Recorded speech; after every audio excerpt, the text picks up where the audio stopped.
I'd like to tell you a little story about a project that I've been working on for quite a long time now, just so I can put it to bed.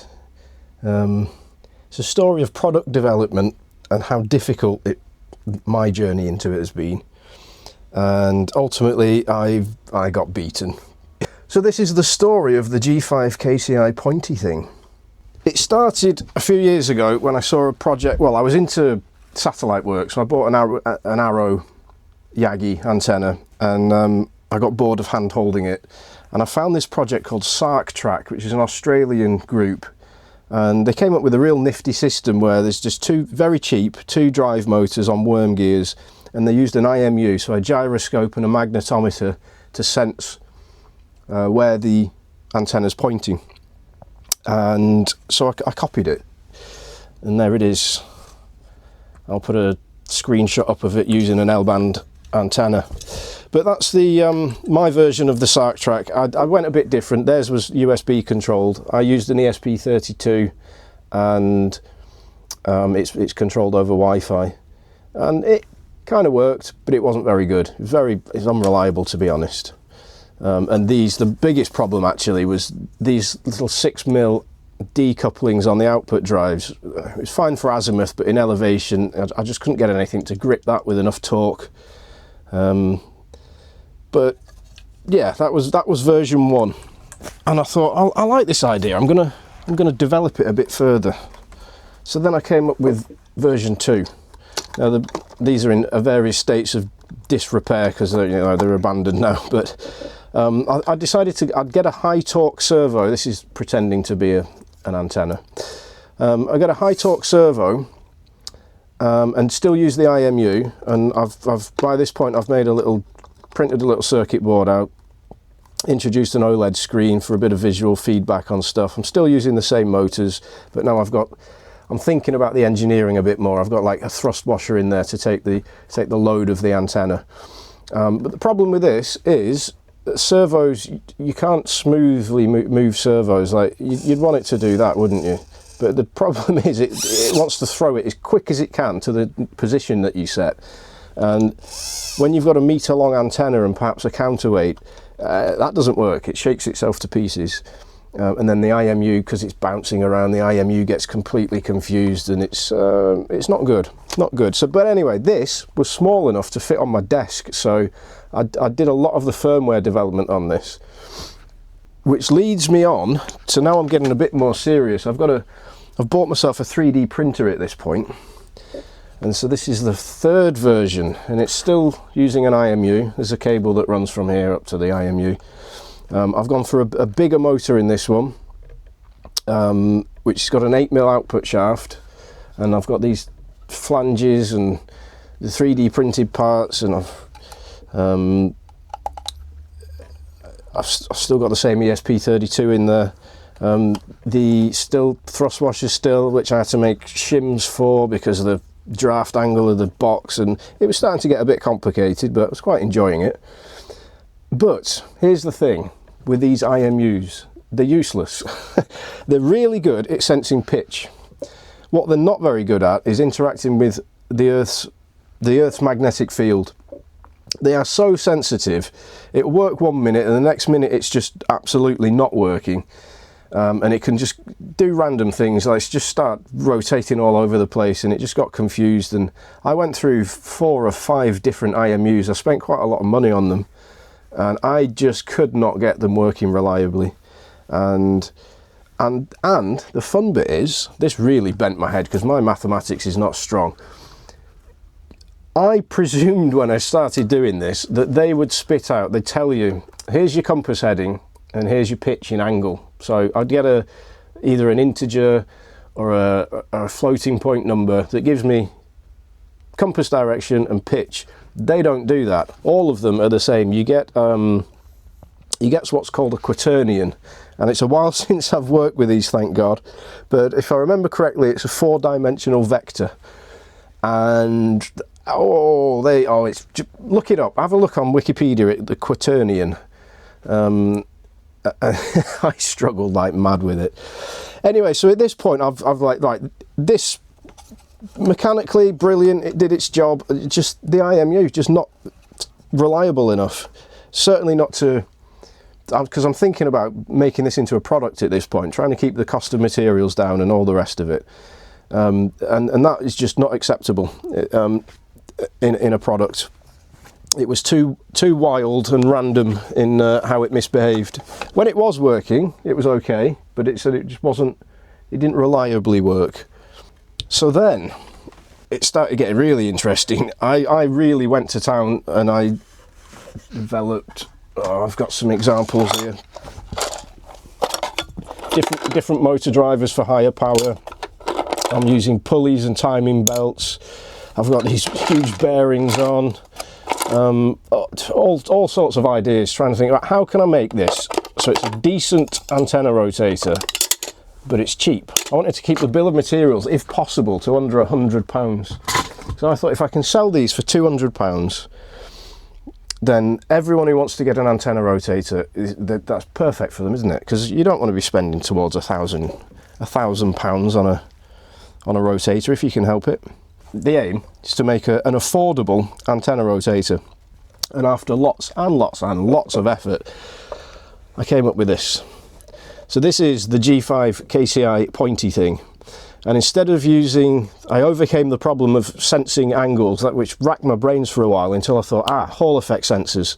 So the azimuth and elevation shafts at the end of them, there is, I hope this camera's focusing, there's these little 3D printed inserts, and they've got a magnet in the end, and then there's a Hall effect sensor right next to it, and as the shaft rotates, it very accurately knows the angle of it. So of course it can't point itself to north, but it's not an issue. Just point the thing at north manually and off you go. And all 3D printed parts. The first prototype of this was all entirely 3D printed, and then I realized there's some parts that need to be metal, and so I had to buy a CNC milling machine and figure out computer aided modeling as well as computer aided design, and that was a learning curve as well. So we've got this part on the flange that's attached to the elevation shaft. That's tapped for 4mm to hold this flange on, and then it's 1/4 inch UNF in the bottom, and that attaches it to a tripod. Again, same low power motors, so I can use the smaller motor driver to keep costs down. They're a ridiculous ratio. I think they're 600 to 1, and then it halves it again through these drives. So there's plenty of power in it. Plenty of power in it. I'm confident. I've not tried a dish on it yet, but I'm confident it will. It throws the arrow antenna around no problem without a counterweight, and well, you can see in the video. The only issue with the Hall effect sensors is that you can't change the ones I used that were affordable, again trying to keep the cost down. You couldn't, they had a fixed I2C address, which meant, and the ESP32 only has one I2C interface, so I had to use a multiplexer. So the Hall effect sensors go into that, and then the ESP goes, right, give me the data that you've got on channel 1 or channel 2, and so it can flick between the two Hall effect sensors to get elevation and the azimuth positions. So the interface, I've tried to make it as simple as possible, and I bet you can't see my screen. So it creates its own Wi-Fi hotspot called G5KCI of all things. So if you connect to that, you can then go to a web interface which looks like that. And here you got the options to start the motors, go to your home position, or this thing called set level north. Now, what set level north was, because on the IMU it would automatically find north and level itself, just did it as soon as you switched it on. Well, as soon as you activated the motors for safety. But this one's dumb, it doesn't know where north is.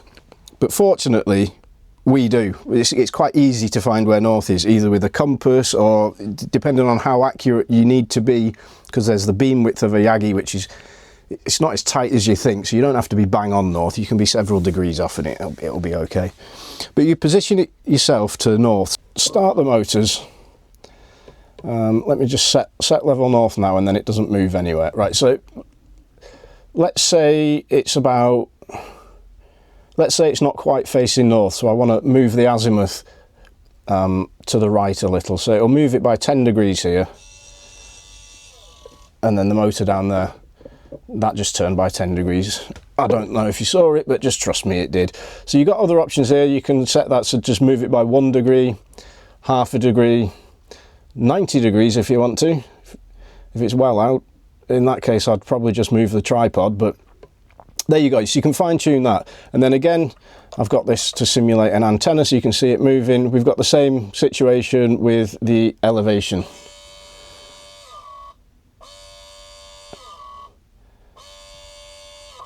So I'm pressing plus and it's going down, because that should be facing the other way. The antenna will be facing forwards, not backwards.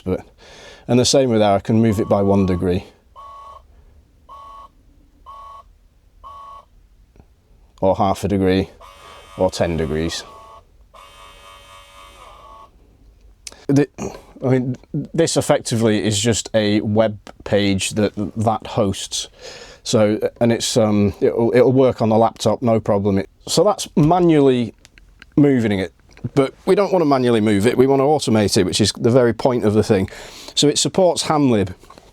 So there's various apps. I've got ISS Tracker Pro, ISS Detector Pro on my phone, and then we can track satellites automatically. So I'll just point at the moon for now. Obviously it's not going to point anywhere because it's sat on a bench. Rotator control.